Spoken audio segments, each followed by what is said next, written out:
And now, Dan Coughlin.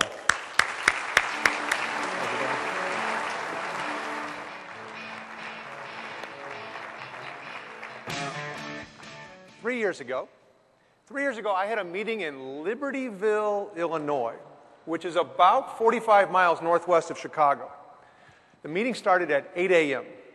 So the day before the meeting, I drove from my home in St. Louis to Libertyville, which is about a 300-mile drive. And if you're wondering, Dan, why in the world would you drive 300 miles as opposed to flying?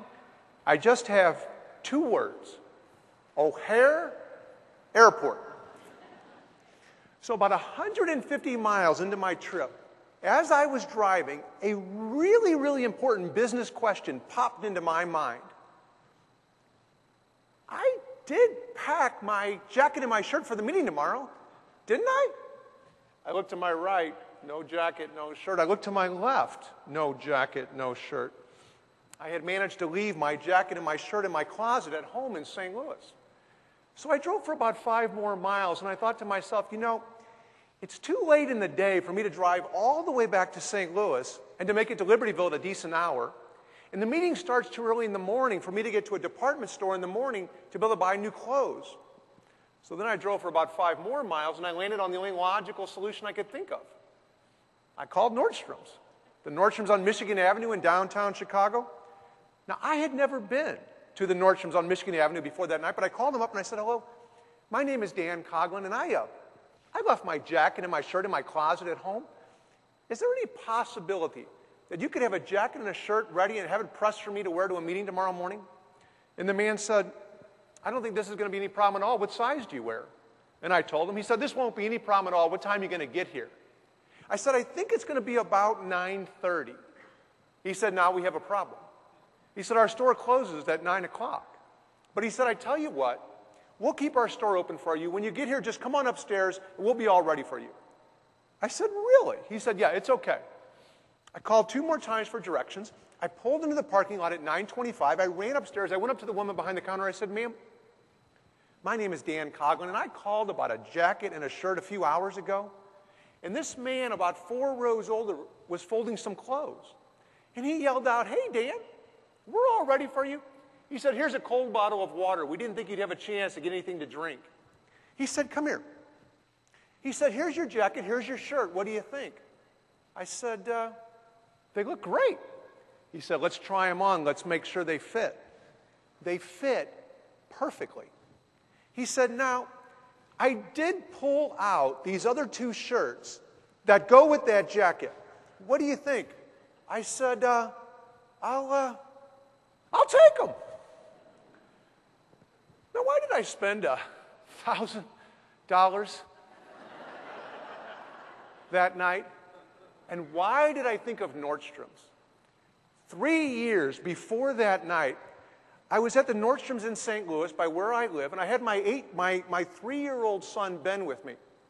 And I had just had 4 or 5 pairs of shoes polished, and I paid the shoe shine man for the shoes, and I bent over to pick up the bag, and the man said, can I help you?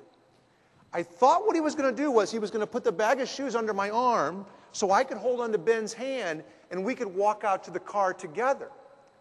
What he did was he picked up the bag of shoes, he left the shoe area unattended, he walked through Nordstrom's, he walked through the parking lot, and he put the bag of shoes in the trunk of my car for me so that I could focus my attention on Ben. So 3 years later, when I was in a jam and I could not think of anybody else to call, the very first company that I thought of was Nordstrom's. Notice that Johnny, the shoe shine salesman in St. Louis, does not know the Nordstrom's shirt salesman in Chicago. They were both just looking for ways to create value and deliver it to a customer. 3 weeks after Johnny took my shoes out to my car for me, I went back to the Nordstrom's in St. Louis, and I went up to the manager of the Nordstrom's, and I said to her, ma'am, where do you find all these friendly employees? And she said, oh, it's our interview process. I said, well, what do you ask? She said, well, one of the questions in our questionnaire is, are you a compulsive smiler? And if the person doesn't break into a smile right away when we ask that question, we probably don't hire that person. There are a lot of ideas, I think, in that story that are important. But here's one idea that I would like to emphasize to all of you. And that is, I want you to see the equity in value. Value is anything that increases the chances that the other person will achieve whatever he or she wants to achieve.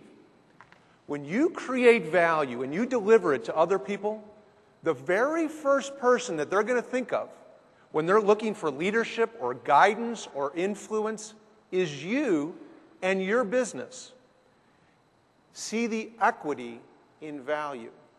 To get ready for today, I did a little research on this group right here. I had phone conversations with 9 different people from the audience.